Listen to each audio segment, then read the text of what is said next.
Escucha este sábado a las 10, en Noche de Misterio. Manipula y reinarás.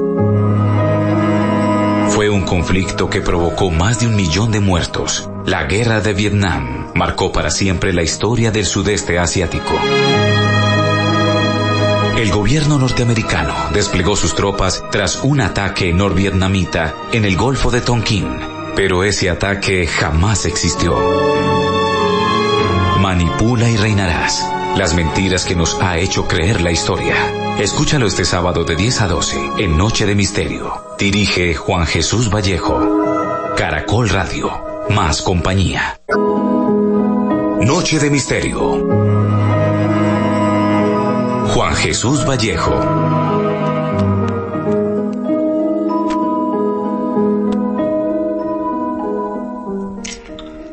Dudo mucho que ningún ser en la galaxia, y apostaría más en el universo en que vivimos, tenga la capacidad de mentir que tiene el ser humano.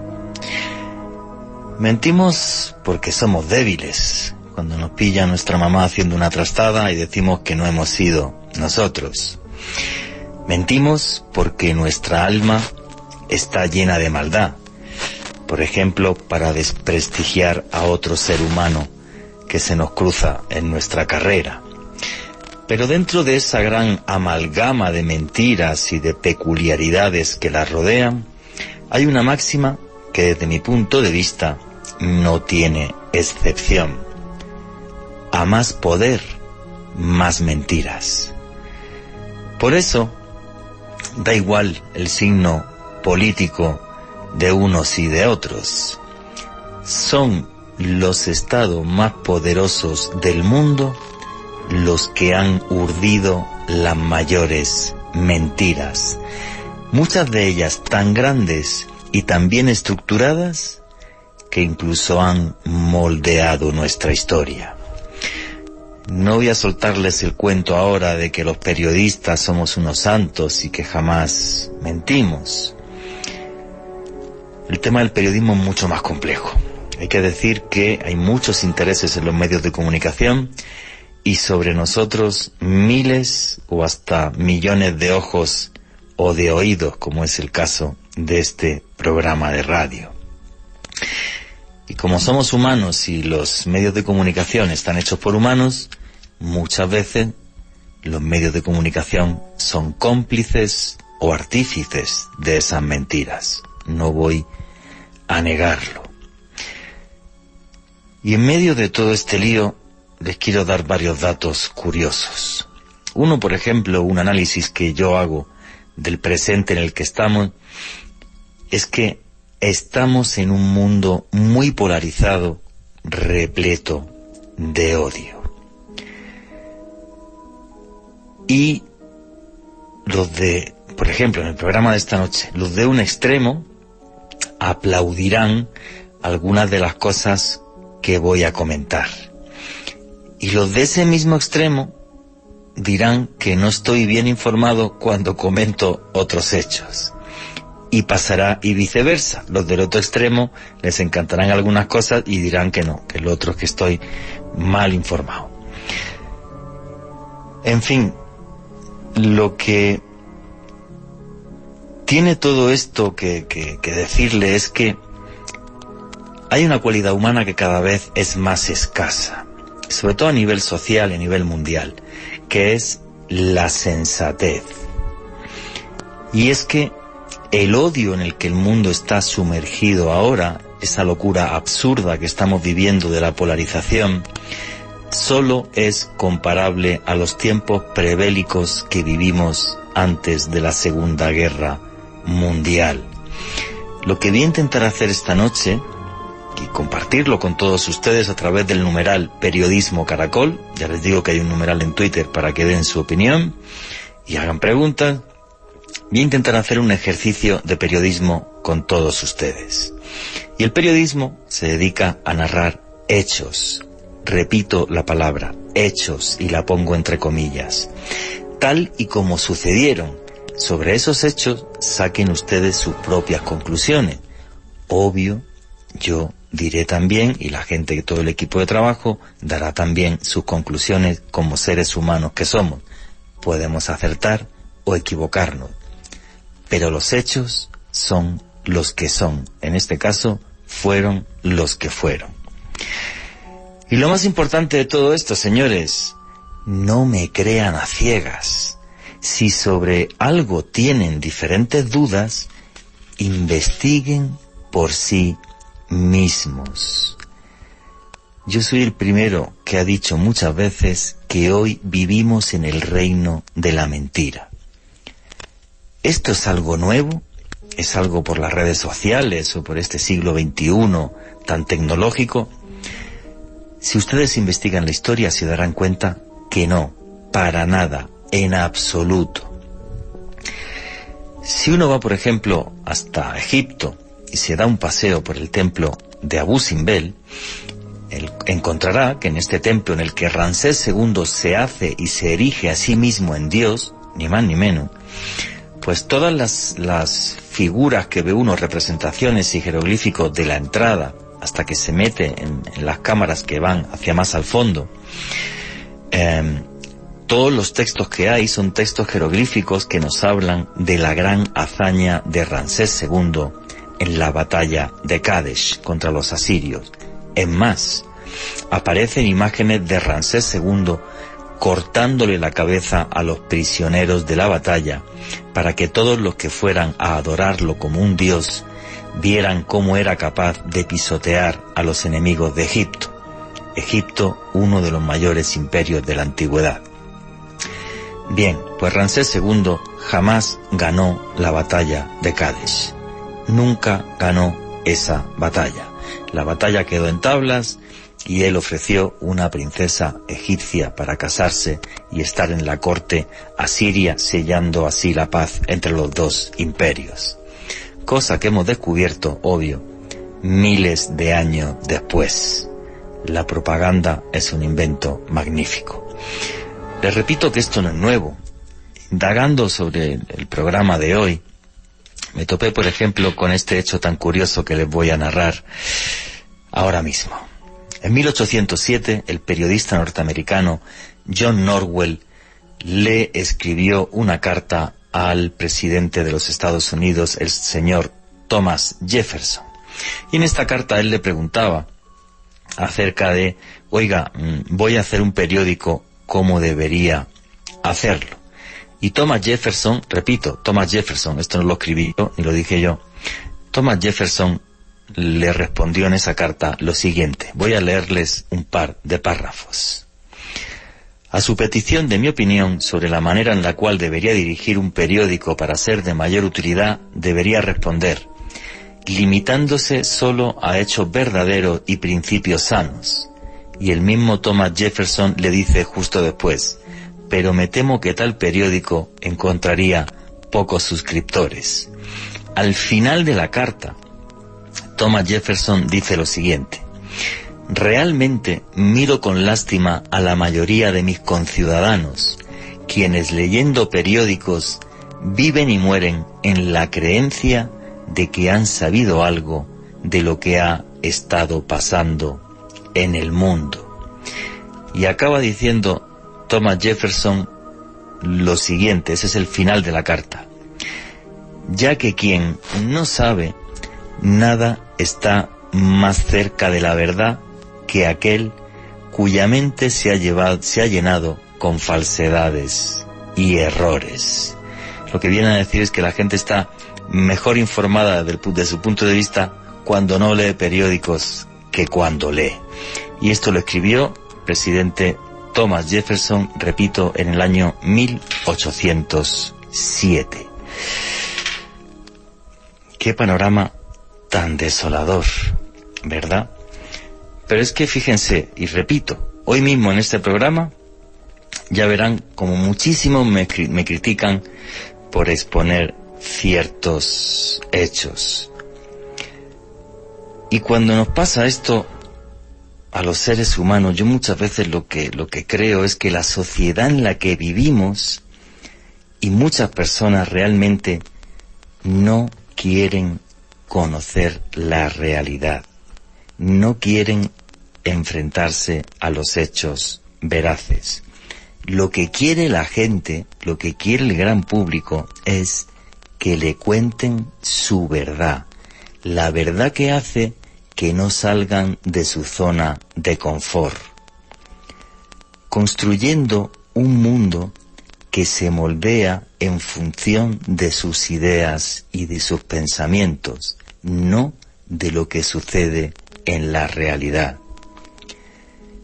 Y es que yo creo que vivimos en una sociedad tan infame y que los seres humanos tenemos un alma tan oscura que lo que nos gusta es vivir eternamente en un mar de mentiras. Buenas noches, noctámbulos. Mi nombre es Juan Jesús Vallejo. Los que queráis seguirme en redes sociales, mi Twitter es @JuanGVallejo, Juan J.E. Vallejo. En Instagram y en Facebook me podéis seguir como Juan Jesús Vallejo. Y aquí lo que hacemos es periodismo de misterio. Nosotros os ponemos los hechos encima de la mesa y vosotros decidís qué hay detrás y qué no. Y aquí somos una gran familia, nos encanta que todo el mundo opine en libertad y por eso ya tenemos un numeral en Twitter que es Periodismo Caracol. Repito, Periodismo Caracol. Muchas gracias a todos. Los datos del mes pasado de la playlist de YouTube son una cosa, bueno, no sé ni cómo definirla, mucho más de 1 millón de escuchas, más de 2,5 millones de horas de escuchas por parte del público, así que 2,5 millones de gracias a todos los que seguís el programa aquí en directo en Caracol y luego en toda Latinoamérica y en España. Un abrazo a todos los amigos y hermanos latinoamericanos y españoles que también siguen este programa. También tenéis un canal de YouTube que es Oculto tras la sombra, a los que os guste el periodismo de misterio. Por cierto, canal de YouTube donde pongo diferentes, de vez en cuando hago vídeos de temas de conspiración, igual que mi último libro, Conspiración, cómo nos manipulan las élites del mundo, que lo podéis encontrar en todas las librerías en Colombia, y los que estéis fuera del país lo podéis comprar a través de buscalibre.com.co. Y este libro, que va a ser un poco un reflejo también de lo que es el programa de esta noche, me hace mucha gracia porque, por eso que os estoy diciendo en la introducción, vamos a hablar de manipulaciones de la historia que hizo Estados Unidos. Y entonces la gente que es así como muy de súper izquierda se ponen contentísimos, Dios mío, que Juanje es un tipo súper de izquierdas y tal. Llegan al capítulo del comunismo, la idea política que más gente mató en la historia, más de 100 millones de personas, y entonces ya es que soy un nazi o algo así, o de extrema derecha. Señores, los hechos son los que son. Yo no fui Stalin, que mató 20 millones de personas, ni Mao Zedong, que mató 80, ni Pol Pot, que mató 1/3 del país en Camboya. Pero es curioso cómo enseguida la gente en redes sociales salta con esto, o cuando hay algún programa de algo, luego veo algunos comentarios que sinceramente me da por reír. El programa de la semana pasada, que fue sobre libros prohibidos, comenté la barbarie de Stalin y escribía un tipo que no, que estoy mal informado, que Stalin no mató a 20 millones de personas. Bueno, 7 de ellos fueron en Ucrania, para ser exacto, y los mató de hambre, por cierto. En fin, pues ustedes deciden si quieren vivir con una venda en los ojos y ver solamente la parte del mundo que les interesa, o si quieren ver el mundo con sus cosas buenas y con sus cosas malas. Y repito esto, por desgracia, señores, el poder corrompe, y por desgracia el poder es el mayor creador de mentiras de la historia. Y sobre esto es de lo que esta noche les vamos a hablar aquí en Noche de Misterio en Caracol Radio. Yo creo que el periodismo, profesión a la que me dedico desde hace mucho más de 20 años y la que amo, es lo único que puede devolver sensatez a un mundo cada día más loco, más absurdo y más polarizado. Vuestros comentarios y preguntas a través del numeral Periodismo Caracol. Y arranca ya Noche de Misterio. Empezamos a presentar a todos los compañeros que están esta noche con nosotros. Y como siempre, Alejandro Bernal, hermano, compañero, ¿cómo estás? Buenas noches, Juan Jesús. Un saludo para usted, para Richie en los controles, para nuestros invitados de esta noche, Joana Arenas y Miguel Pérez, y desde luego para todas las personas que reportan sintonía en directo en este momento, como lo son Ofelia Peña, Henry Guijo, Gata del Páramo, John Lazo desde Manizales, Andrés en Popayán, Gladys Ferro, Adrián Ocampo, Diego Ferreira, Freddy Giovanni Montaño desde Facatativá, Cundinamarca. Aquí también reporta sintonía Diego Crespo en Ámsterdam, Holanda, Adolfo Libonati en Barranquilla, Tatiana Labrador en Estados Unidos, Marcos Mejía y su esposa Gabriela Valencia en Ciudad de México, y desde luego Juan Jesús, para todas las personas que nos escuchan en diferido a través de la playlist de YouTube del canal de Caracol Radio en esta plataforma. Realmente esta noche, Juan Jesús, vamos a ahondar por una gran cantidad de conspiración, de manipulaciones, en las cuales no solamente centrales de inteligencia como la CIA han participado activamente, sino también muchos medios de comunicación, muchos colegas, y como siempre hacemos en Noche de Misterio, vamos a poner nombres, datos, información contrastable, porque lo que vamos a hacer es un ejercicio de periodismo en las próximas 2 horas. ¿Quién piensas que mienta más, Alejandro, los políticos o los periodistas? Bueno, como el segundo grupo me compromete, porque es mi profesión, diría que los políticos, pero también sé que en nuestro gremio hay muchos colegas que también mienten, y bastante. Sí, pero yo creo que los políticos ganan por goleada. Vamos a seguir. Me hace Joana Arenas que sí, así que Joana Arenas, buenas noches, ¿cómo estás, amiga? Hola, Juanje, Alejo, y a nuestro invitado, nuestro compañero hoy, Miguel. Me tomé ya yo las noches de Caracol con ustedes, imagínense. Parte del programa, claro. Sí, es que nuestro invitado, yo soy la invitada. Juanje, sí, definitivamente yo creo que los políticos nos ganan un poco. Nos ganan, como dices tú, por goleada a los periodistas. Claramente sí, muchas personas que ejercen esta profesión pues están vinculadas de alguna manera en grupos de poder y tienen que pasar cierta información que les favorece a esos grupos, pero sin dudarlo yo digo que los políticos ganan en todos los aspectos. Hoy vamos a hablar del personaje que inventó esto, ¿no? El cómo la prensa se puede aliar al poder y provocar grandes desastres, que fue William Randolph Hearst en Estados Unidos, o sea, con su famosa frase, tú ponme la foto y yo te pondré la guerra, que ahora veremos el contexto en el cual dijo esa frase, efectivamente. Y bueno, y también está aquí con nosotros Miguel Pérez, amigo, compañero, ¿cómo estás? Hola, Juanje, muy buenas noches a toda la audiencia, Joana, Alejandro, a todos los que nos escuchan y nos reportan sintonía. Yo súper bien, siempre muy gustoso de volver al programa, y este tema me gusta un montón.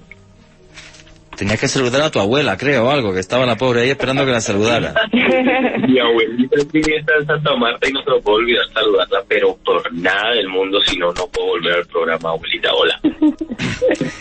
Muy bien. Pues nada, chicos, vamos a arrancar. Faltan un par de minutitos para que llegue el boletín informativo, pero bueno, ¿no? El título del programa, Manipula y reinarás, básicamente lo creé porque algún día quizás haga un libro con ese título, no lo tengo claro. Pero realmente hay un detalle curioso.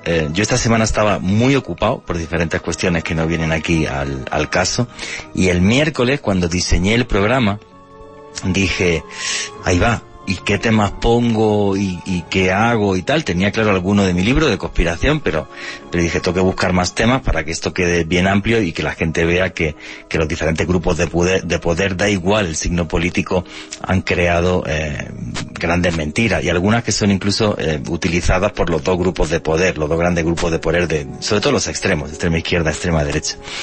Tardé en planificar el programa media hora. Pensaba que iba a tardar todo el día, o sea, y tal cantidad de mentiras tenía, y empecé a buscar en libros y tal, y dije, Dios santo, yo que pensaba que esto me iba a costar todo el día aquí planificarlo, nada, media hora. Y dije, Dios mío, si es que da como para 10 programas, o sea, y se queda uno hasta triste, ¿no? O sea, ¿qué sociedad estamos construyendo? ¿Y qué sociedad venimos construyendo? ¿Y qué mundo venimos construyendo para que sea tan fácil buscar mentiras contrastadas, con hechos súper contrastados? ¿No os parece esto un poco triste? A ver, ¿qué opináis? Johanna, Miguel, Alejandro. La verdad es que este tema, como tú dices, Juan, tiene mucho, tiene demasiado. Se podría dedicar un programa entero de muchas temporadas a estas temáticas, y es que lo que ha hecho la humanidad por poder ha podrido mucho. Tanto que ha habido temas que aparentemente opuestos y de bandos opuestos son utilizados de la misma forma para atacarse. Sí, es absurdo, ¿no? Y sobre todo, yo creo que esto es muy, ya no maquiavélico, o sea, en el fondo es, yo diría, nazi, ¿no? O sea, los principios de la propaganda de los nazis, el repite una mentira 1000 veces y se acaba convirtiendo en una verdad, como comentaba Joseph Goebbels, el ministro de la propaganda nazi, y es lo que tenemos en la historia, y es lo que tenemos cada día más. Y cuando uno pone la televisión, o sobre todo las redes sociales, ¿no? Que cuando de vez en cuando pongo algún Twitter de algún político y digo, pero, o sea, ¿no se caen de vergüenza para atrás, Miguel? Sobre lo que decías, lo que preguntabas, si los periodistas o los políticos, estoy de acuerdo en que los políticos, pero los periodistas dan miedo, porque cuando uno los ve diciendo estas mentiras están tan convencidos de que esa es la verdad que asusta. ¿Cómo pueden convencer a la gente solo por actuar convencidos de las mentirotas que van votando? Pero porque se alían con los políticos, son los políticos desde mi punto de vista los que hacen algo mucho más grave acá. Bueno, nos vamos a meter en materia ya a contar casos concretos, ¿vale? Pero quería que dierais vuestra opinión y estas primeras pinceladas del programa en este primer bloque, porque, señores, ahora mismo tenemos el boletín deportivo, pero no se vayan, porque ya mismo sigue Noche de Misterio. Continuamos con Noche de Misterio. Y aquí seguimos en Noche de Misterio, vuestras preguntas y comentarios a través del numeral Periodismo Caracol. Y mira, ahora mismo estaba escribiendo por WhatsApp nuestro amigo Jaime Gutiérrez, que apareció muchas veces en el programa, y arranqué el programa con una mentira. Se me pasó, la batalla de Cádiz fue entre los egipcios y los hititas, no entre los egipcios y los asirios, como yo estaba diciendo, me confundí. Así que para que veáis. Por cierto, muchas gracias a todos, ya somos octavos del país en Trending Topic. Vuestras preguntas y comentarios a través del numeral Periodismo Caracol. Bueno, vamos a arrancar a meternos ya en materia en el programa, y yo quiero arrancar con una gran mentira que acabó en un montón de infamia, y además en una gran mentira que modificó los mapas del mundo hasta el día de hoy. Repito que a más poder, más mentiras. Y esto vamos a arrancarlo en el año 1884, cuando se da una cumbre de naciones en Berlín y las grandes potencias europeas se reparten tanto África como Asia. Pero en esa conferencia, en Berlín, no se invitó a los Estados Unidos de América. Y los Estados Unidos se enfadaron mucho por aquello, hicieron varios intentos de comprarle Cuba a España y España no quiso. Justo en ese momento hay un levantamiento en Cuba por diferentes razones, por la corrupción española, porque ya era hora de que la colonia se independizara, por los impuestos que había sobre el azúcar, porque la ropa tenía que comprarla de España, que llegaba desde Cataluña, y se produce una revolución que fue el segundo levantamiento en concreto que hubo en Cuba. Y entonces, recordar esto porque esto es una máxima del buen mentiroso. El buen mentiroso nunca dice una mentira absoluta. Confunde verdades y mentiras para crear una gran mentira, ¿vale? O sea, siempre tienes que dar elementos de veracidad.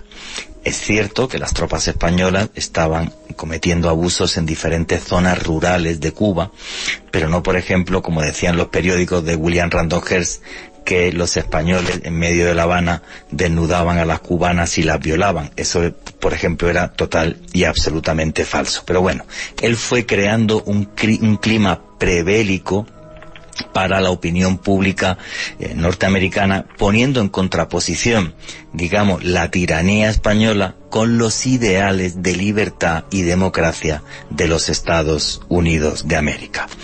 El gobierno norteamericano no le puede comprar Cuba a España, y en 1898 entra al puerto de La Habana el buque de guerra Maine. Repito esto que es muy importante.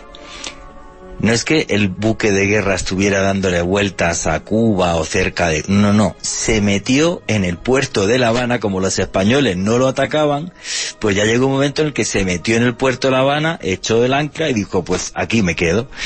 Y pues el buque está allí, y a los pocos días de estar el buque, el Maine, en La Habana, y que los españoles no ataquen, pues el buque explotó, provocando esto la muerte de algo más de 200 marinos. Quedaros con este dato, ¿vale? El barco explota, los 200 marinos, más de 200 mueren, pero el tema es quién hizo explotar el barco. Y luego vamos a ver si hay documentos de la CIA, por ejemplo, donde se planifiquen esto que se llama atentados o hechos de falsa bandera, un ataque de falsa bandera. Bueno, vamos a esto. Mueren más de 200 personas, pero si fue por una mina española, no se vio ni una columna de agua cuando la explosión, cosa que tenía que haber sucedido, ni aparecieron gran cantidad de peces muertos, cosa que tenía que haber sucedido si fuera una mina. Además, en 1898, si hubiera sido una mina submarina, tenía que haber sido detonada por cables que tampoco aparecieron. Bueno, pues pocos días después, en concreto el día 25 de abril de 1898, el Congreso de los Estados Unidos de América da el caso del Maine como un ataque a la soberanía norteamericana y le declara la guerra a España. Repito la fecha, 25 de abril de 1898, justo cuando el Congreso declara la guerra a España. En ese momento ya Cuba estaba cercada total y absolutamente, y había una flota norteamericana en Hong Kong rumbo a Filipinas, que era la colonia que tenía España en Asia. La guerra duró 3 meses y los resultados, entre comillas, fueron ridículos, porque solo murieron 5.000 norteamericanos por 60.000 españoles. Esas son las cifras, los hechos de todo lo que os estoy dando. Bueno, Estados Unidos se quedó con Cuba por 3 años, aunque cuando le da independencia al gobierno cubano, se quedó con Guantánamo. Por eso los norteamericanos a día de hoy siguen teniendo una base militar, por cierto bastante extensa, en Cuba, que es la base militar de Guantánamo, que nunca la soltaron ni la van a soltar. Y además, Estados Unidos en esa guerra se queda con Puerto Rico, que sigue siendo parte de los Estados Unidos de América, es un estado libre asociado, se queda con la isla de Guam, que sigue siendo norteamericana, y también se queda con Filipinas. En concreto, se quedó con Filipinas porque se lo compró a España por $20 millones. Bueno, obvio, no se podían quedar con Cuba porque era como muy clara la manipulación, y por eso fue un protectorado norteamericano solo durante 3 años. El caso de Filipinas, que es algo de lo que nadie habla, y del genocidio filipino, que es algo de lo que nadie habla, la historia es la siguiente. Los filipinos declaran su independencia el 23 de enero de 1899, haciendo una constitución, por cierto, que estaba redactada en el idioma español. Pero el presidente norteamericano, William McKinley, dijo, literal, estoy leyendo, que los filipinos no eran capaces de gobernarse. Lo más divertido es que dijo, nos quedamos con Filipinas, punto número 1, porque los filipinos no son capaces de gobernarse, punto número 2, porque los filipinos necesitan cristianización, y además los filipinos necesitan una educación pública para todos. Bueno, los filipinos eran cristianos desde hace 2 siglos atrás, es que es ridículo, según uno lo analiza, y la educación era pública y gratuita en Filipinas desde 1863, varias décadas atrás. Bueno, el genocidio filipino, del que no hay... podéis buscar las fotos en Google para que veáis que no os estoy mintiendo. El genocidio filipino del que no hay unos datos muy exactos, obvio, se calcula que fue entre 1 millón y 1,5 millones de personas. Hubo algunos personajes norteamericanos, en concreto uno que fue el almirante Jacob Smith, que en más de 20 aldeas filipinas ordenó a sus tropas que mataran a cualquier niño mayor de 10 años. En concreto, se calcula que murieron en el genocidio filipino en torno a 150.000 niños. La prensa norteamericana, que sí se escandalizó porque a Jacob Smith se le fue la mano, hicieron, y todo esto provocó que este señor, Jacob Smith, el almirante, acabara en un consejo de guerra. Ese consejo de guerra dio por probados los hechos, o sea, que había matado muchísimos niños mayores de 10 años, y esto es así además porque quien le denuncia en el Consejo de Guerra son sus mismos subordinados para que a ellos no les salpique la historia, diciendo sí, nos mandó que matáramos niños, matamos niños y esta es la realidad. Con lo cual Jacob Smith lo que hicieron fue quitarle el cargo. Ojo con esto. Pero no la paga, murió con su paga de almirante hasta que murió y no pasó ni un solo día en la cárcel. Simplemente lo mandaron a su casita y ya después de matar a miles y miles de niños. Filipinas fue de los Estados Unidos durante muchos años, destrozaron todo lo que tuviera que ver con el español. Solamente en una pequeña zona de Mindanao a día de hoy se habla español y moldearon el país a su antojo. Bueno, pues todo esto, el tema de Filipinas, el tema de que Puerto Rico sea parte de los Estados Unidos, la isla de Guam, todo fue por el ataque al Maine. ¿Se hizo alguna investigación entre los dos países en algún momento de la historia para saber qué sucedió con el Maine? Pues sí, señores. En concreto, en 1974, una comisión hecha entre Estados Unidos y España. Por la parte norteamericana estaba el almirante Heman Rickover y por la parte española el capitán de navío Adolfo Álvarez. Investigaron y analizaron las fotografías del casco del Maine. Bueno, la conclusión a la que llegó esa comisión hispano-norteamericana es que voy a leer exactamente lo que dice la conclusión, ¿vale? Básicamente es que el Maine, lo que explotó del Maine fue el polvorín debido a el carbón que había en la sala de máquinas. O sea que desde la sala de máquinas saltó carbón encendido hasta lo que es el polvorín, y que por eso el barco explotó, porque la explosión, y de eso no cabe ninguna duda por parte de estos dos técnicos militares, uno por cada país, la explosión fue desde el interior del barco. De eso no cabe absolutamente ninguna duda. Yo sí tengo todas las dudas en que del polvorín saltara un trozo de carbón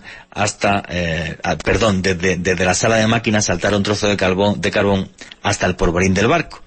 Porque incendios en destructores norteamericanos de esa época hubo más de 20, pero en ningún caso explotó el polvorín. ¿Por qué? Porque el polvorín se ponía acotado de forma que tuviera protección de la sala de máquinas. El Maine sería el único caso en el que esto sucedió. En el año 74, obviamente, el general Franco era muy amigo de los norteamericanos y ninguno quería polémica ni absolutamente nada. Desde mi punto de vista, puedo estar equivocado, vosotros decid lo que queráis a través del numeral Periodismo Caracol. Desde mi punto de vista, los servicios secretos norteamericanos son los que hicieron explotar al Maine, provocando una guerra que hizo que Estados Unidos se convirtiera en la gran potencia que es a día de hoy. Curioso, justo por esa fecha, es cuando Estados Unidos apoya la independencia de Panamá para quedarse con el control del estrecho del canal de Panamá y así quedarse con el control del comercio en toda esta parte del mundo. En mi opinión, en mi hipótesis, que los norteamericanos volaron el Maine, cosa que jamás podré probar. Es mi opinión. La vuestra a través del numeral Periodismo Caracol. Alejandro Bernal. Juanje, hay algo muy interesante sobre esta historia que nos estaba comentando, y es que cuando el Maine llegó al puerto de La Habana, en realidad las autoridades españolas no querían atacar a este barco porque sabían que estaban coqueteando con una guerra que podían desatar un conflicto armado que obviamente no le convenía, en este caso al ejército español.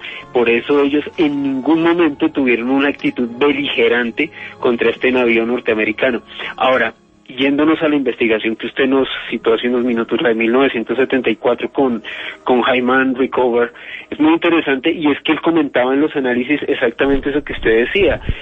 Ya había habido incendios de características relativamente similares en otros navíos norteamericanos, sin embargo ninguno había explotado como el Maine, y qué curioso que esa explosión fue la justificación que utilizó Estados Unidos para embarcarse en una guerra con España para tomar el control de Cuba. Y esos más de 20 incidentes de incendios se daban siempre cuando el barco estaba a toda máquina o iba por alta mar a un cierto ritmo, no cuando las máquinas están prácticamente apagadas en puerto. O sea, es que claro que el barco estaba atracado. O sea, desde mi punto de vista es ridículo, desde mi punto de vista.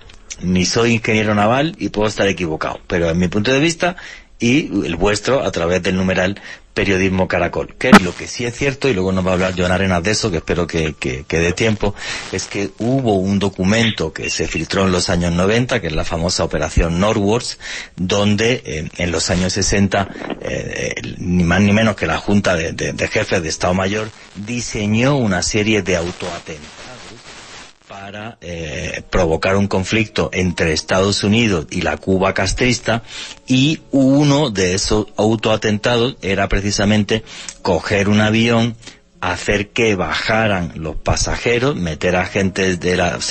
hacer que los pasajeros del avión fueran agentes de la CIA o personas contratadas por la CIA, luego hacerlos bajar en algún sitio y de forma teledirigida estrellarlo contra un lugar emblemático. Eso es un documento de la CIA que es público, sí, que a día de hoy es público, lo podéis conseguir súper fácil en internet, eso sí es cierto, ¿vale?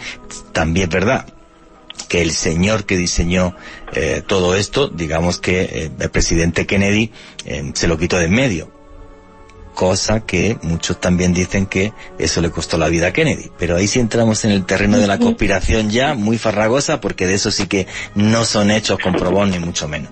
Esto es la operación. Pero Juanje, ¿no te parece mucha coincidencia que dentro de este archivo esté descrito este suceso tan particular, que finalmente lo vemos reflejado en los atentados del 11S?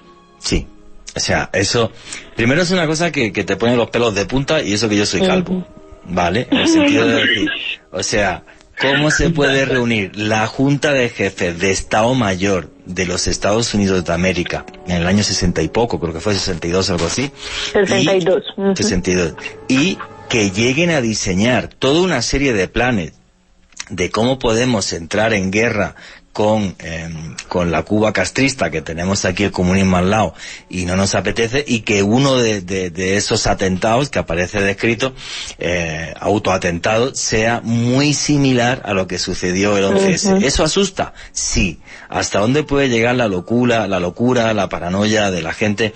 En este caso, lo de la Operación Northwood, no recuerdo el nombre del general, que era muy de derecha, obvio el tipo y tal, pero es una locura. O sea, ¿cómo eres capaz de hacer un informe para mandárselo al presidente de los Estados Unidos, pasándote el Congreso y todo por ahí mismo, y crear un autoatentado? O sea, simplemente planificarlo ya me parece una auténtica barbaridad. O sea, que se haya gastado dinero público norteamericano en eso ya es una total y absoluta aberración. Por cierto, este señor acabó siendo el director de la OTAN en Europa. ¿Qué más preguntas y comentarios hay? Liam Lernicer, Juanje. Efectivamente, este es el señor. Muchas gracias por el dato, Joana. ¿Qué más preguntas y comentarios hay? Ivonne Cárdenas dice: nosotros deberíamos siempre leer mucho para no tragar entero tantas mentiras de los políticos y los medios de comunicación que manipulan tanto al pueblo. Eso es una gran verdad, o sea, y creo que en cierta medida debería ser responsabilidad ciudadana, pero es que la gente no quiere. O sea, la gente es súper de derechas o súper de izquierdas, Entonces cuento esto del gobierno norteamericano o hablo de la CIA y bueno, y genial, pero mira, pongo un ejemplo muy claro. Cuando no se publicó el capítulo mío que hablaba sobre la cocaína colombiana en el libro Conspiración, que en la playlist de YouTube, y creo que tiene ya como 100.000 escuchas, hice un programa sobre cómo la CIA utilizó el narcotráfico colombiano. Pues yo hablaba también, por ejemplo, de las guerrillas colombianas, y hablaba de la FARC, de varias operaciones con cocaína de la FARC, con nombres y apellidos y demás. Entonces recuerdo que hubo una persona, no voy a decir quién, que me dijo, hombre, pero ¿cómo puedes poner que la FARC son un grupo terrorista? Y yo dije, pues asesinar, traficar con cocaína y secuestrar, extorsionar, eso no es infundir terror, que esto es lo que dice la RAE. RAE es la que dice qué significa la palabra terrorismo. No sé, y entonces la gente pues sigue en esta sin razón. O sea, todas las violencias hay que condenarlas, da igual que sean de derechas y de izquierdas, es violencia. Y ese es el gran problema que tiene el mundo, que la gente condena la violencia según le interesa, y eso es lo que me parece terrible, ¿no? ¿Qué más preguntas y comentarios hay? Tú verás que alguno me critica por haber dicho lo de que la FARC era un grupo, seguro que alguno en Twitter está mal informado y no sé qué, pero seguro, ¿no? ¿Qué más preguntas y comentarios hay? David Santiago, y tal vez no es ni culpa de los políticos, al pueblo le fascina escuchar mentiras, viven de pan y circo, la verdad no gana elecciones. ¿Y qué gran verdad? Ojalá pudiera decirle a este señor, no estoy de acuerdo con usted, estoy totalmente de acuerdo con él. O sea, efectivamente. O sea, ese tema del circo y de la mentira y del crear enemigos, y todo esto lo diseñó Joseph Goebbels. O sea, crea un enemigo. De eso luego no va a hablar Miguel Pérez con los famosos protocolos de los sabios de Sion, ¿vale? Y tal. Joana. Juanje, pero ¿sabes qué? Me quedo con el comentario de la tuitera anterior, y que usted lo resume muy bien, es la responsabilidad ciudadana de leer, informarse y además tener todas las aristas, porque es que lo que uno se puede dar cuenta es que la gente se queda viendo televisión, pegado a ciertos noticieros, y esa es toda la información que tiene. A la gente le da jartera investigar, le da mamera leer varias fuentes para poder luego sacar una conclusión personal. Entonces yo siento que esto es lo que genera también, primero, que haya tanto extremismo, y segundo, que no se pueda ser un poco más crítico con ciertas cosas que suceden. No, y luego la famosa frase de William Randolph Hearst en el contexto del conflicto hispano-norteamericano. Cuando el periodista que él tiene en La Habana le está enviando información y para él no es lo suficientemente dura como para que el pueblo norteamericano se ponga en contra de los españoles, y entonces le dice al tipo, tú ponme la foto que yo te pondré la guerra. O sea, no claro. Déjate de tontería, a mí dame fotos donde se ve a los españoles que maltratan o no sé qué, dame las fotos y ya pongo yo el texto y tú verás cómo llega la guerra. Pero esto es muy fuerte, ¿no? Que un gran magnate dijera eso y que eso haya acabado pasando a la historia. O sea, es la cosa más loca del mundo. Bueno, señores, que no hay más tiempo. Vuestros comentarios y preguntas a través del numeral Periodismo Caracol.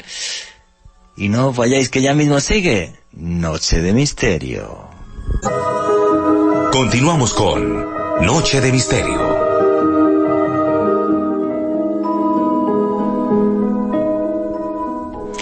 Y aquí seguimos en Noche de Misterio, vuestras preguntas y comentarios a través del numeral Periodismo Caracol.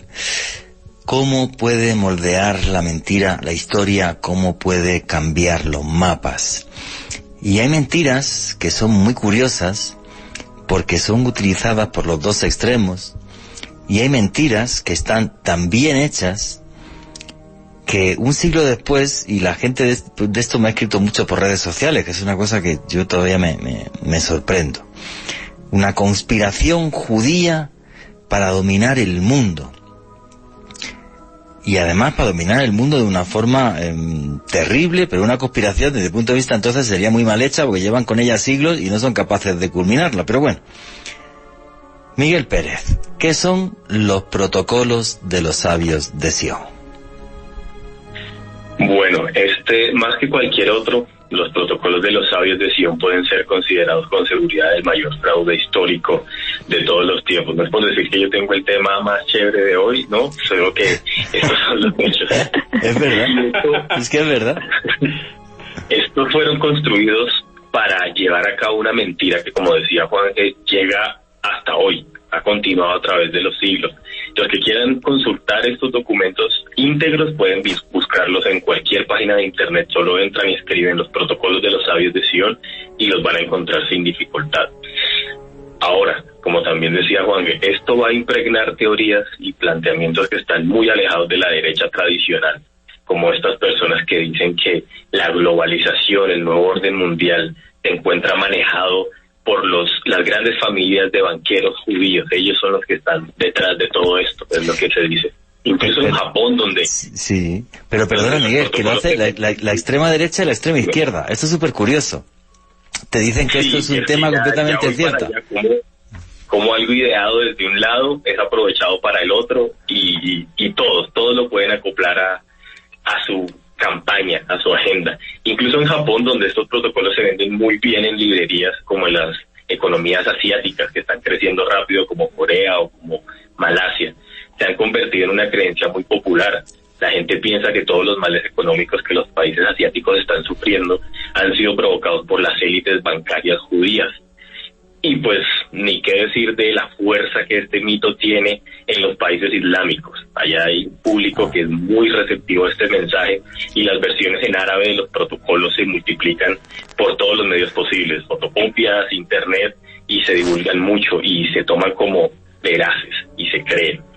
La pregunta es cómo una mentira de este tamaño ha llegado a calar, cómo ha llegado a imponerse.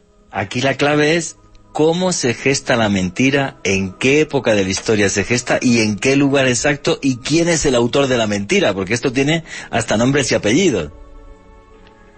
Sí, señor, el autor de este fraude tiene nombre y apellido. Él se llama Mateo Vasilievich Golovinsky. Era escritor, periodista y agente de los servicios secretos rusos. Este hombre era hijo huérfano de una familia noble que venía a menos, y su padre, que se llamaba Vasily, era un personaje que frecuentaba los círculos de la intelectualidad rusa y que hasta había sido amigo de Dostoyevsky. Ellos pertenecieron a un grupo que se llamaba el Círculo de Petrashevsky y fueron ambos sentenciados a muerte como conspiradores, pero esta sentencia luego les fue conmutada. Sin embargo, cuando muere el padre, este chico Mateo empieza a ser educado por su madre y una niñera francesa. Luego, cuando él crece, empieza a estudiar Derecho y se une a un grupo ultraconservador muy antisemita que se llama la Hermandad Sagrada.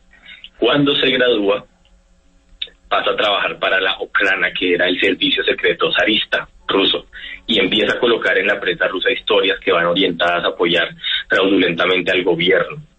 Principalmente cuando se da cuenta, cuando descubren todo lo que él estaba haciendo y lo publican y lo hacen saber, Máximo Gorki es la persona que está detrás de este descubrimiento, y esto lleva a Mateo a abandonar Rusia, a exiliarse en Francia, y allá prosiguió con sus actividades de una forma más discreta pero más fuerte, bajo las órdenes de Pío Rachovsky, que era el jefe de la Okhrana en París. Entonces, en Rusia, los bolcheviques toman el poder y este hombre inmediatamente al nuevo gobierno, que es del otro extremo, pone sus servicios para ellos y empieza a realizar el mismo trabajo.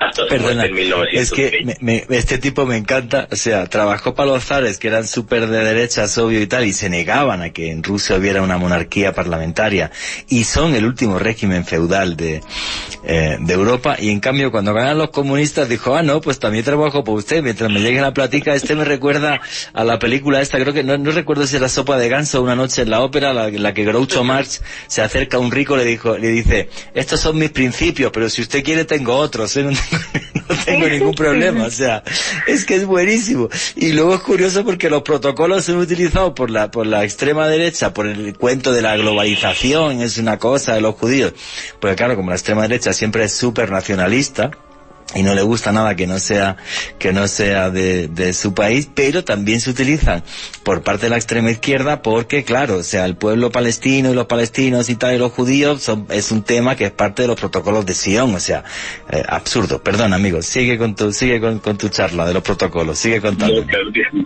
Algo que vale la pena mencionar y que cabe decir es que, como toda buena mentira, los protocolos tienen un pequeño germen de verdad, claro. Y esto ha constituido pues una amalgama de desvaríos que ya hoy son otra cosa totalmente alejada.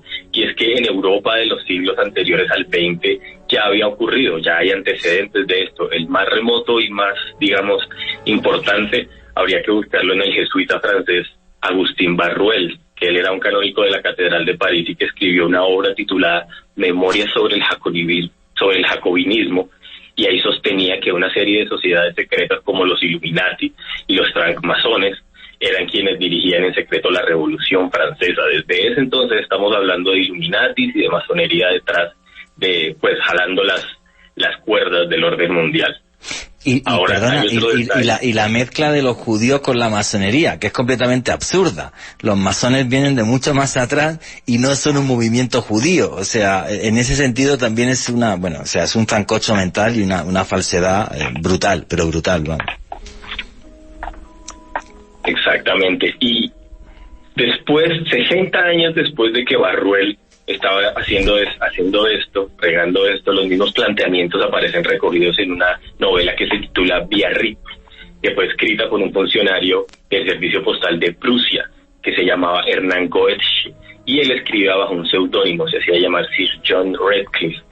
Parece ser que además de funcionario postal también trabajó durante una temporada para la policía secreta. Y esta obra de ficción que él sacó tiene un capítulo titulado El cementerio judío de Praga y el concilio de los representantes de las 12 tribus de Israel. Ahí en describe es un encuentro súper mórbido de representantes, según él, de las 12 tribus de Israel, en donde se reunían para sellar el propósito de conspirar contra el planeta. Y según esta novela, hay que pensar que es una novela que se tomó como un texto real, se trataba de una reunión extraña donde la reunión llevaba el nombre de El Sanedrín Cabalístico y supuestamente se realizaba cada 90 años desde el año 1491.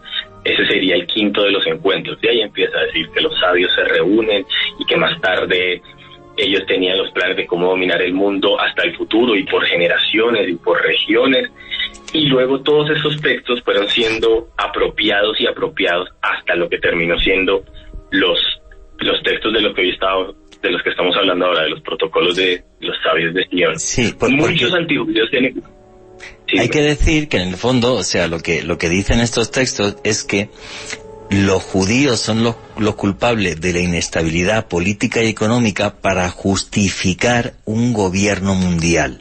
Un gobierno mundial Exacto. que esté manipulado por una élite judía, bancaria y demás, y que son los que serían los verdaderos dueños del mundo. Básicamente los protocolos acaban metiéndonos esa idea a través de un montón de folios, porque además es un texto muy largo, ¿vale? Y claro, o sea, ¿qué sucede? Que en la Rusia zarista se utilizó para decir, no, los judíos son los que tienen la culpa de que quieran que haya un cambio de gobierno, porque lo que realmente es interesante es la monarquía y no que haya una monarquía parlamentaria o otra cosa. Y entonces, claro, se ha utilizado mucho los protocolos de los sabios de Sion por la extrema izquierda y por la extrema derecha, en cuanto alguien les critica para que haya un cambio de gobierno. Entonces enseguida sacan la conspiración judía y que usted está siendo manipulado por los famosísimos sabios de Sion. Continúa tu historia, amigo. Este documento toca a Francia, este documento después toca a Alemania y este documento después toca a Estados Unidos, pero que aparecieran en Rusia no es una casualidad. Esto tiene que ver mucho con la tendencia tan marcada que tenía el zar Nicolás II de buscar apoyo en el mundo de lo espiritual y de lo esotérico. Y otra cosa muy peculiar era que la corte rusa y la nobleza rusa tenía un gusto casi obsesivo con todo lo que tenía que ver con Francia, todo lo que provenía y lo que salía de Francia, tanto que la familia real rusa hablaba en francés. entre ellos, se comunicaban en el galo, y la moda de París era para ellos casi un precepto pues que tenían que seguir fijo, eran reglas, y el ocultismo era una de las novedades francesas más importantes del siglo XIX. Por eso en la Rusia imperial esa práctica era muy común. Ellos querían acercarse lo más posible a lo que era la monarquía francesa. Ya después nos movemos a 1902, 1903 y esta obra está circulando en Rusia y la están tomando en serio. Entonces, el documento apócrifo sirve para alimentar toda esta ira y la histeria de masas que había. Además que había un malestar muy fuerte por la derrota militar que habían sufrido ante Japón, y hubo quien pensó que exacerbar el odio hacia los judíos era la jugada política rentable, la mejor que podían hacer. Eso que has dicho es clave en esta historia, porque al perder, o sea, los zares no tenían apoyo popular porque había una gran masa campesina pobre, que luego acabó siendo comunista, y luego además el perder la guerra contra Japón estaba haciendo que fueran muy impopulares. Entonces, el crear un enemigo es una forma de distraer genial, que es una herramienta además de manipulación mediática. Luego nos va a hablar Alejandro Bernal de esto, a ver si da tiempo, porque llevamos ya, son las 11:20 casi, pero bueno, a ver si da tiempo de esto. Yo no voy a hablar del Golfo de Tonquín, yo eso ya lo quito del guión y listo. Pero claro, o sea, es que es fundamental entender ese caldo de cultivo en el que nacen los protocolos de los sabios de Sion. Es decir, somos muy impopulares y le encargan a la Ocrana, oye, creemos un enemigo, ¿vale? Y desviemos la atención de la opinión pública, que fue una cosa fundamental. Continúa, amigo. Y además, a partir de este momento ya se estaba viendo que bandos contrarios estaban utilizando esto, porque en los momentos en que ya la revolución bolchevique estaba en auge, Trotsky, que era uno de sus principales representantes, tuvo que salir a desmentir públicamente en un momento que él fuera un agente de la conspiración judía internacional en Rusia. Él no podía negar que tenía origen judío, pero pues su actitud personal estaba súper alejada del judaísmo, era una fe y una cultura que él no seguía, no practicaba y con la que no se sentía identificado. Y de hecho su seudónimo Trotsky había sido definitivamente importante para él, para ocultar su verdadero nombre, que era Lev Davidovich Bronstein, y ese Bronstein es muy judío.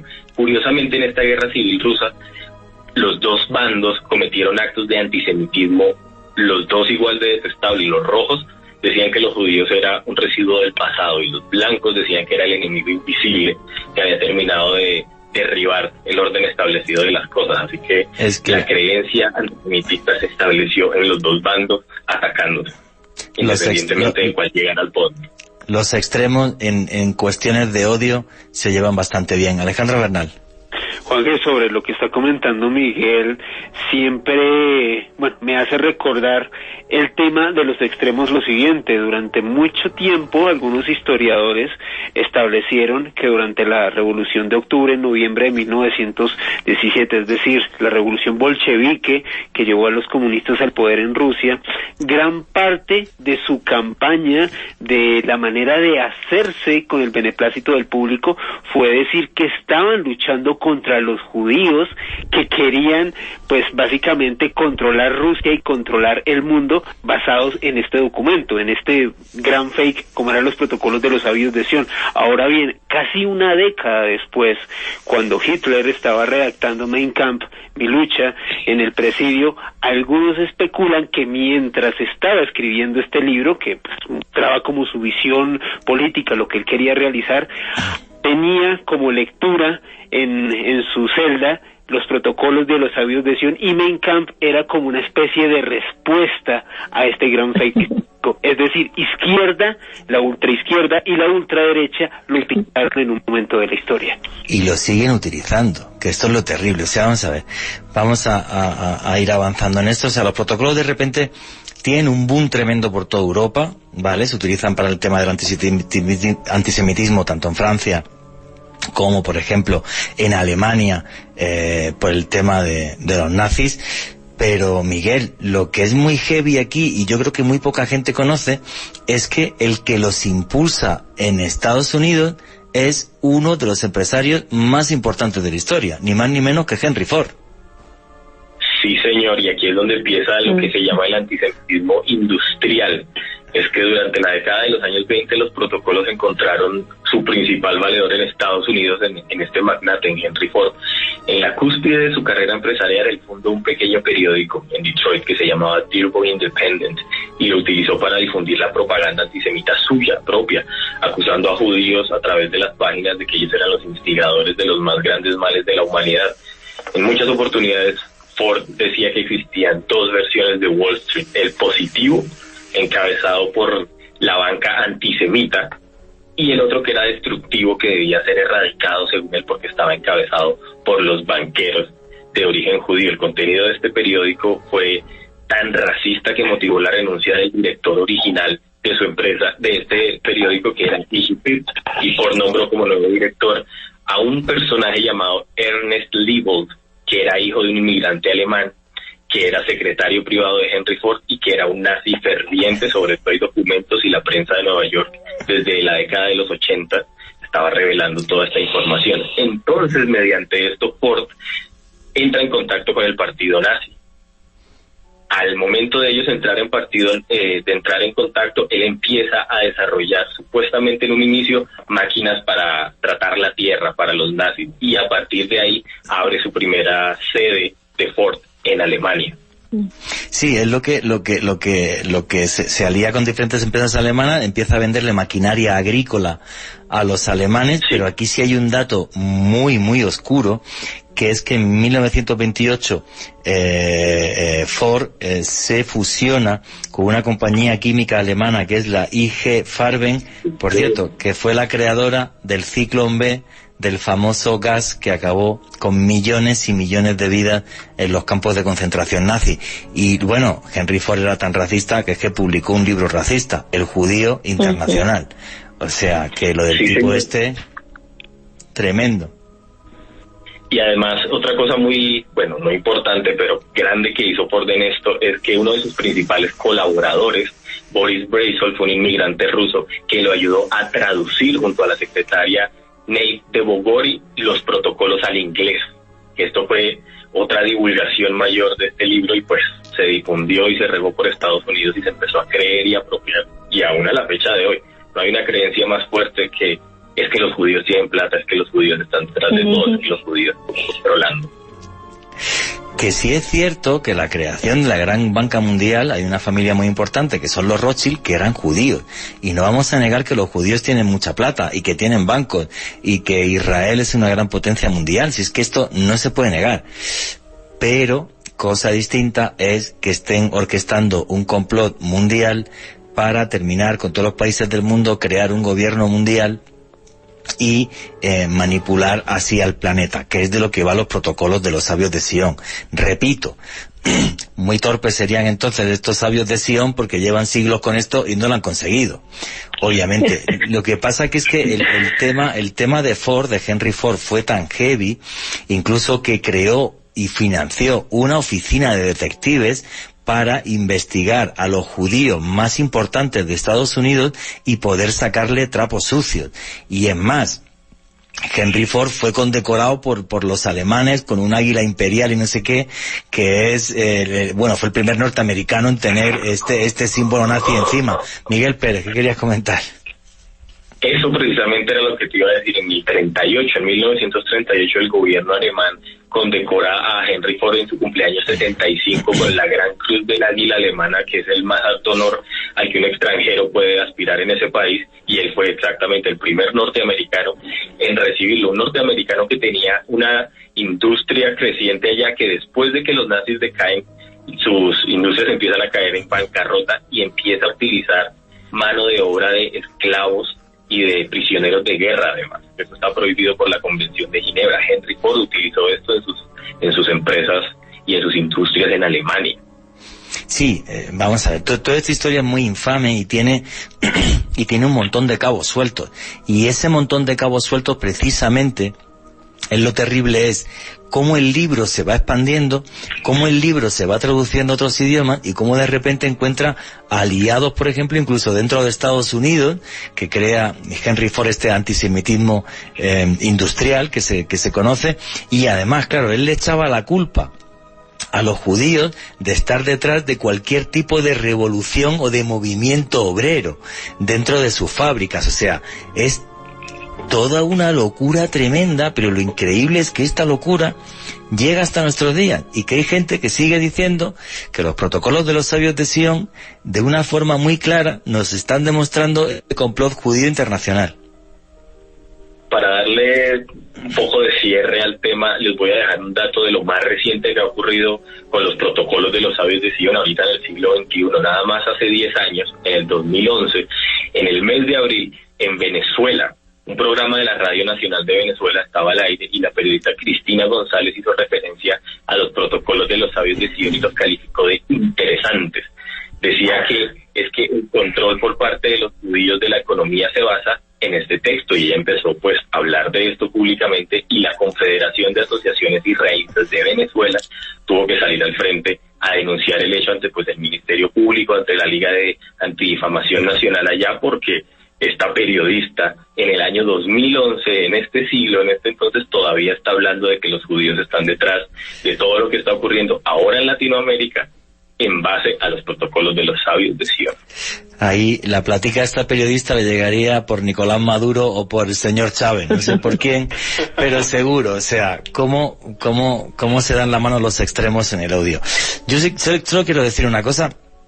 Vuestros comentarios a través del numeral Periodismo Caracol, porque ya mismo llega el boletín deportivo, pero lo que quiero decir es, detesto cualquier tipo de racismo. O sea, detesto cualquier tipo de racismo, y la gente que es antisemita es racista, como la gente que le pone un pero a cualquier otra persona por tener un color de piel distinto o por cualquier cosa. O sea, es un tipo de racismo. Y en este caso es un tipo de racismo además que está como muy bien construido por la famosa Ocrana, por el servicio secreto de los zares. En fin, señores, vuestros comentarios a través del numeral Periodismo Caracol, y no os vayáis que ya mismo sigue Noche de Misterio.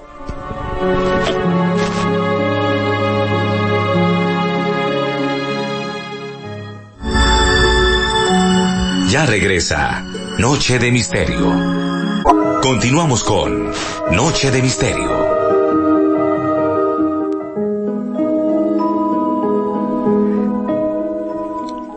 Y aquí seguimos en Noche de Misterio, vuestras preguntas y comentarios a través del numeral Periodismo Caracol. Todo un reino de mentiras que por desgracia se ha impuesto, yo creo que casi que desde que el hombre es hombre. Ahora las mentiras vuelan más rápido por las redes sociales y por los medios de comunicación masiva, pero repito, no son algo nuevo. Y se pueden crear estrategias para manipular a la opinión pública. Pues yo creo que esto es algo mucho más maquiavélico de lo que podemos pensar. Alejandro Bernal, ¿qué son las estrategias de manipulación mediática? Pues Juan Jesús, básicamente son todos aquellos planes que hacen que los medios de comunicación favorezcan ciertos intereses políticos, ya sea por intervención de servicios de inteligencia o directamente de políticos, tal y como lo mencionaba hace unos instantes. Pero para hablar de estrategias de manipulación mediática tenemos que hablar probablemente de una de las personas que creó uno de los documentos que ha sido más importantes en el estudio, básicamente en este campo. Me refiero al francés Sylvain Timsit. Este señor, en el año 2002, escribió un texto llamado Estrategias de Manipulación en una página web, y desde entonces se ha convertido en un auténtico referente en este campo. Este señor establece 10 estrategias de manipulación mediática, pero bueno, antes de abordarlas quiero hacer dos precisiones. Si ustedes buscan información en internet, estas estrategias de manipulación mediática tendían a darle la autoría a Noam Chomsky. Y mucho tiempo después se descubrió pues que básicamente fue un fake. Chomsky no las creó fue este tipo francés. Entonces fíjense nomás en las estrategias de manipulación. Ya nos están manipulando. Sí. Exactamente. Es muy loco. Sí. Es algo bastante loco, tal y como dice Juanje, muy extraño. Así que bueno, reitero, antes de abordarlos, simplemente les voy a decir algo, una reflexión muy personal. Cualquier parecido con nuestra realidad es pura coincidencia. Primer principio de manipulación mediática según Sylvain Timsit, la estrategia de distracción. Es decir, hay que crear un elemento principal de control social que permita desviar la atención de problemas importantes, básicamente para que esos problemas no afecten a las élites políticas y de esa manera hacer que el pueblo esté más tranquilo y más relajado. Sí, cuando hay algo importante simplemente crea otra noticia. Crea una noticia y que la gente se vuelque en ella, o crea un enemigo, como por ejemplo es el tema de los judíos y su manipulación mundial. Y ya, listo. Exactamente. El segundo, bueno, voy a tratar de abordarlos con más velocidad. El segundo principio de manipulación de Sylvain Timsit es crear problemas y después solucionarlos. Es decir, no plantear una solución inmediata, sino hacerlo, digamos, diluida con el tiempo para que la gente, mal que bien, la vaya aceptando. También tiene que ver precisamente con el tercer punto, una estrategia gradual. Es decir, cómo a través de los medios ir aplicando cambios, ir insertando ideas y que a su vez la gente paulatinamente las vaya aceptando, porque si tú impones una revolución de sopetón, de inmediato, por lo general va a encontrar mucha aversión en el pueblo. Por eso es importante hacerlo de manera gradual.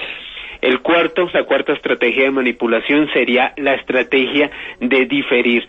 Es decir, si se presenta un problema, o más bien la solución a un problema perentorio en un país o en una coyuntura, y se establece que hay que hacer algo, que es una solución dolorosa pero necesaria, es muy posible que el público lo termine aceptando.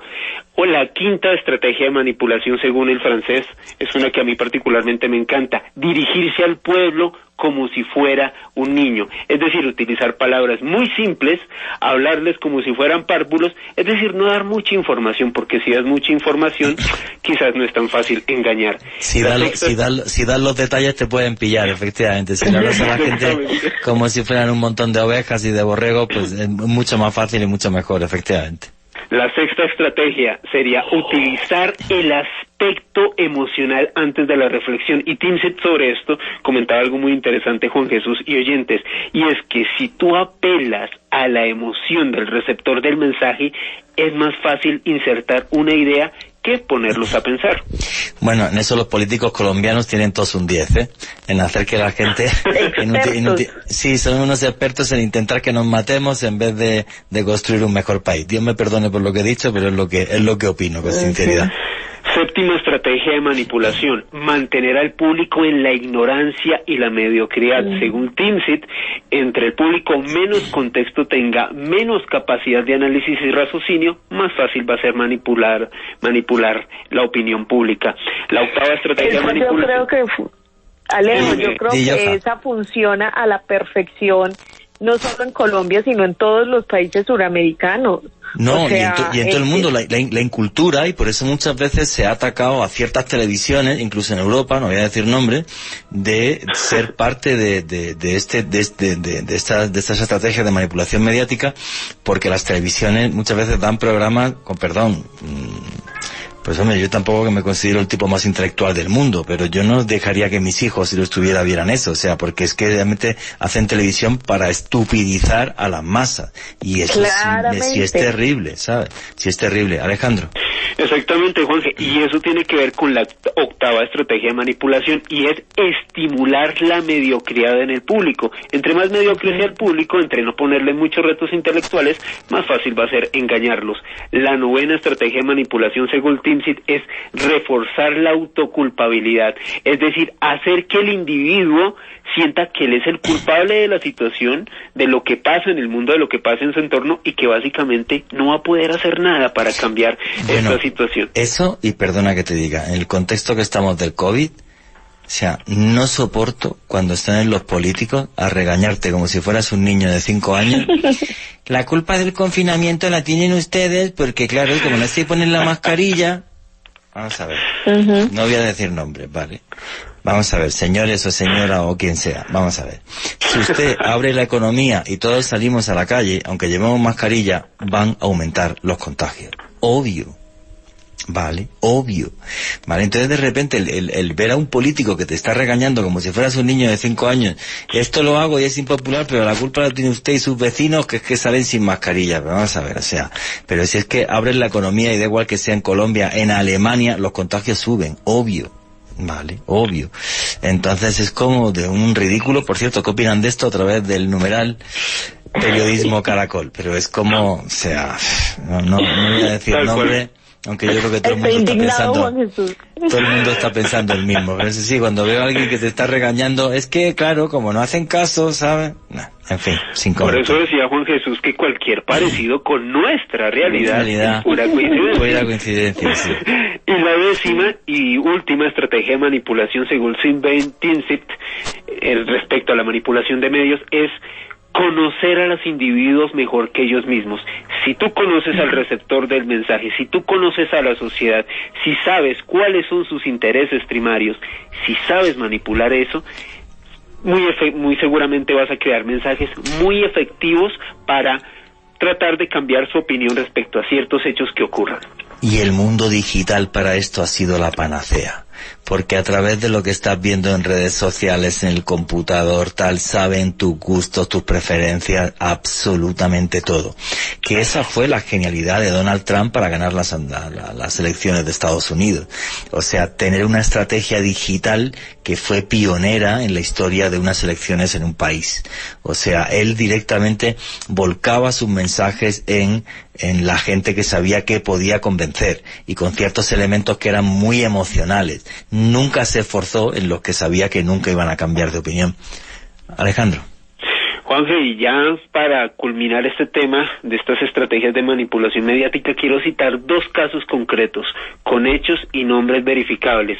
Resulta que en la década de los 50, la CIA instó, o más bien fraguó una operación llamada la Operación Sisonte o la Operación Mockingbird, la cual trataba de suministrar alguna información clasificada a periodistas para favorecer los intereses estadounidenses. ¿Y en qué país de la región fue muy evidente esta operación Mockingbird? En Guatemala, Juan Jesús. Resulta que, bueno, esto nos lleva al expresidente de este país, Jacobo Arbenz Guzmán. Pues resulta que pues este señor fue derrocado, era un presidente que tenía claras ideas o tendencia de izquierda en su gobierno y comenzó a recibir una presión mediática brutal a partir del dueño de la revista Time, el señor Henry Luce, y también el director de la CIA, Allen Dulles, quien a propósito, este señor a través de pues todo un aparato mediático en Guatemala y en Estados Unidos comenzaron a presionar, comenzaron a difamar lo que hacía este presidente pues en esta nación centroamericana, y terminó siendo derrocado. Y probablemente el último caso de manipulación mediática con periodistas, con nombres, con un señor que incluso murió en extrañas circunstancias, nos lleva precisamente a Alemania. Y me refiero al caso de nuestro colega Udo Ulfskott. Pero resulta que este señor era ex asesor del gobierno federal de Alemania, editor de un diario muy importante en Frankfurt. Se acaba de cortar, el audio se cortó. ¿Hola? Ahora hola, sí. hola. Yo creo que te acaba de pinchar la CIA. Dijiste CIA tal y te han pinchado el teléfono. Pero bueno, termina. Ahí me oyen normal. Qué bueno. Sí, dale. Pues resulta que este señor, Ulfskott, publicó en el año 2014 un libro que se titula Periodistas Comprados, y en él pone sobre la mesa nombres de periodistas que según él fueron comprados por la CIA, también por la inteligencia alemana, para escribir artículos a favor de la OTAN y del papel y de la influencia norteamericana en Europa. Este señor va más allá y comenta que desde la CIA reclutaban a jóvenes periodistas egresados de Facultad de Comunicación en Alemania, los llevaban a Estados Unidos, les daban una gran vida, un buen paseo por varias de las mejores ciudades norteamericanas, y de alguna u otra manera les decían, bueno, usted de ahora en adelante es nuestro contacto, cada vez que queramos lavar nuestra imagen en la Unión Europea, usted tiene que escribir esto y este otro tipo de cosas que obviamente favorecieran a los norteamericanos. Lo extraño de este caso, Juan Jesús, es que este periodista falleció de un fallo cardíaco en el año 2017, y en el ámbito de la conspiración se establece que muy probablemente este señor básicamente lo suicidaron por haber revelado esta información. Que se lo quitaron de en medio, como Gary Webb, el periodista que destapó los escándalos de la droga y la CIA, y qué extraño que se suicidó pegándose no 1, 2 tiros en la cabeza. Es el caso de suicidio más... Sí, Gary Webb apareció con 2 tiros en la cabeza y fue suicidio. Es el suicidio más extraño de la historia. O sea, el mismo tipo que publica un libro que se llama Dark Alliance, la Alianza Oscura, donde destapa las cloacas de la CIA respecto al movimiento de cocaína y crack y otras sustancias. O sea, la forma de suicidio más extraña de la historia, sí. En fin, qué triste todo esto. No sabía eso, Juan Jesús, o sea... Sí, la historia de Gary Webb.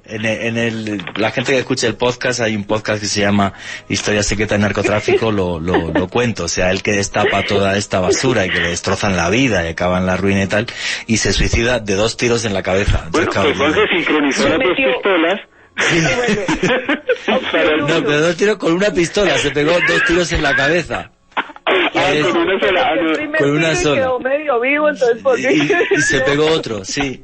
¿Sabes? Y es como te quedas como diciendo, bueno, o sea, no sé, hasta para mentir tendrían que tener un poco más de estilo, ¿no? O sea, creo yo. Claro, ¿qué tal? Sí, la historia de Gary Webb. Es muy ridículo eso. Un señor que fue premio Pulitzer, ¿eh? O sea, no era cualquier periodista, no era cualquiera que se puso a escribir 2 letras. Pues sí, se suicidó de 2 tiros en la cabeza. Es que, claro, te lo lees y dices, Dios santo, o sea, qué cosa tan ridícula, ¿vale? Yo no me lo creo, vamos. Así que ya os digo. Bueno, que faltan pocos minutitos y tengo aquí a Joan Arenas que nos está esperando, porque además al principio del programa estuvimos hablando de la operación Northwoods. O sea, ¿sería capaz un país de agredirse a sí mismo para provocar una guerra por ciertos intereses económicos o geopolíticos? Joan Arenas, ¿qué hay de esto? Juanje, voy a tratar de resumir esto rápidamente.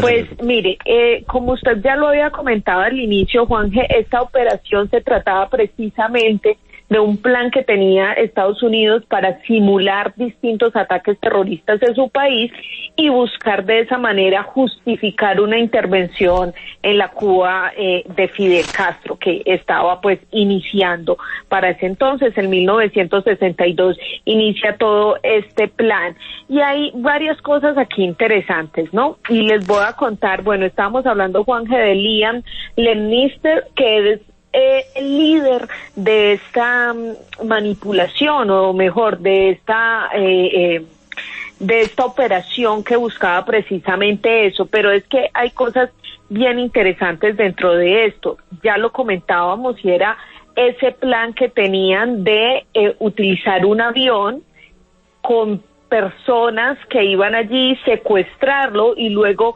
causar que este avión pues estallara y de esa manera echarle toda la culpa a Cuba, y así lograr además que el pueblo estadounidense se indignara y cuando fuesen a invadir Cuba pues todos estuvieran de acuerdo con esa invasión. Pero mire, le voy a leer un par de datos que salen precisamente en uno de los archivos desclasificados donde se habla precisamente de esta propaganda o de este plan, Juanje. Dice lo siguiente: se planificará una serie de incidentes coordinados que tendrán lugar en y alrededor de Guantánamo para dar la apariencia de auténticas y de que fueron realizados por fuerzas cubanas hostiles. Estados Unidos respondería mediante la ejecución de operaciones ofensivas para asegurar los suministros de agua y energía, la destrucción de los emplazamientos de artillerías y morteros que amenazan la base. Y aquí volvemos al tema de Estados Unidos pone aquí el granito y luego sale como el salvador de todo, ¿no? El héroe, efectivamente. O sea, están atacando Guantánamo agentes cubanos cuando realmente hubieran sido agentes pagados por ellos dentro de Cuba y efectivamente de hacer esto, correcto. Mire, Juanje, lo que estábamos hablando del tema de la voladura del avión no tripulado. Dentro de ese listado también se habla de el lanzamiento simulado de una campaña de terror en el aire de Miami y Washington, aérea en Miami y Washington, incluso fingiendo algunas agresiones, secuestros de aviones a manos de supuestos agentes de Castro. este señor que estábamos mencionando, que era el entonces director de la Junta de Jefes de Estado Mayor. De la Junta sí señor, este señor Leominster estaba respaldado por el presidente Eisenhower, pero cuando llega Kennedy se le vuelve también un problema y Kennedy se da de alguna manera cuenta de todo lo que están planeando y dice, oiga, necesito que me retiren este señor porque estamos exagerando un poco con esta situación. Estamos exagerando un poco, entonces por favor contrólenlo y miramos a ver qué hacemos. Y se genera un gran debate entre el Pentágono y entre la Casa Blanca precisamente por estos planes que querían ejercer en medio de todos estos militares. Finalmente este señor es retirado de su cargo. Sin embargo, Juan Jesús, le dan luego otro puesto y por eso se plantea que este personaje tuvo que ver con la muerte de John F. Kennedy. Sí. Hay una cantidad de conspiración alrededor de toda esta situación. Es que ese punto es muy oscuro, porque realmente Kennedy se lo quita de en medio, dice, ese tipo está loco, ¿cómo me traen aquí un documento diciendo que tengo que hacerme un autoatentado contra los Estados Unidos para meterme en una guerra contra Cuba? Me lo quito de en medio y lo manda a Europa. Pero claro, era el jefe de la Junta de Jefes de Estado Mayor, era el militar de mayor rango en Estados Unidos, o sea que tenía el tipo, pero mucho poder. Entonces, claro, es normal, aunque jamás se pueda demostrar, que mucha gente piense que este tipo estuvo implicado en que limpiaran a Kennedy, en que se lo quitaran de en medio. Es que estamos hablando de algo muy heavy, pero muy heavy, efectivamente. ¿Quieres añadir algún dato más, Johan? Exactamente, Juanje. Mire, le voy a leer otro de los planes que tenía. Realizar supuestos atentados contra líderes de la comunidad anticastrista en Miami para luego redirigir las pistas hacia los servicios secretos de La Habana. Reclutamiento de cubanos amistosos para realizar un ataque a la base naval de Estados Unidos en Guantánamo, disturbios cerca de la base y sabotajes en el interior. No, una auténtica locura. Bueno, señores, faltan 7 minutitos. ¿Qué es lo que comentan los noctámbulos ahora mismo a través del numeral Periodismo Caracol? Hay tiempo para una preguntita. Aquí, Juan Jesús, estamos cuartos del país en este momento y Edwin Muñoz nos comenta lo siguiente. Como ven la mentira que dijeron los estadounidenses cuando por fin lograron cazar a Bin Laden, lo asesinaron y tiraron el cuerpo al mar. Eso no se lo creen ni ellos mismos. Bin Laden era su mayor trofeo de guerra. Bueno, si es su opinión, pues perfecto. Muy difícil o sea, sí que se cargaron a Bin Laden seguro. ¿Qué pasó con el cadáver? Bueno, yo soy de los que piensa que algún trocito de Bin Laden tiene que haber por ahí en un congelador de la CIA. Yo no creo que tirasen el cuerpo así como así. Yo no me lo creo, vamos. O sea, que es genial por el tema islámico y tal, y el respeto a la religión, pero yo no. Todas mis dudas al respecto. Bueno, señores, faltan 6 minutitos, así que vamos a hacer ya el cierre. Miguel Pérez, amigo, tus conclusiones y tus redes sociales para que la gente te siga. Miguel. Bueno, este es un tema de no terminar nunca. Descubrí muchas cosas hoy, no sabía tanto. Es muy interesante. Muchas gracias siempre por la invitación. Para mí es un placer. Saludos a Laura en Cartagena, saludos al primo Carlos en Cartagena, saludos a Yudin Soacha. Muchísimas gracias por escuchar. Mis redes, yo estoy como @Ishkur, ISHKUR, para los que quieran escuchar lo que hago con periodismo musical. Y es siempre un gusto. Saludos a Joana, Alejandro y a Juan. Gracias por la invitación. Muchísimas gracias, amigo, por ser parte de Noche de Misterio. Joana Arenas, tus conclusiones y tu cierre, amiga. Juan Jesús, yo solo de verdad le pido a la gente que lea, que se informe, que escuche varias versiones de cualquier historia que le cuenten, porque de verdad que los medios de comunicación, los políticos, nos manipulan de una manera tan cruel que no podemos dejar que esto suceda, y solo depende de nosotros cambiar toda esta maquinaria que plantean para hacernos creer cosas, para cambiar, digamos, que el rumbo de la historia. Como usted también lo decía, el tema geopolítico también está ahí muy impregnado. Entonces, de nosotros también llega la responsabilidad de entender, de ser críticos y de no comer entero. Totalmente de acuerdo contigo, amiga. Tus redes sociales para la gente que quiera seguirte.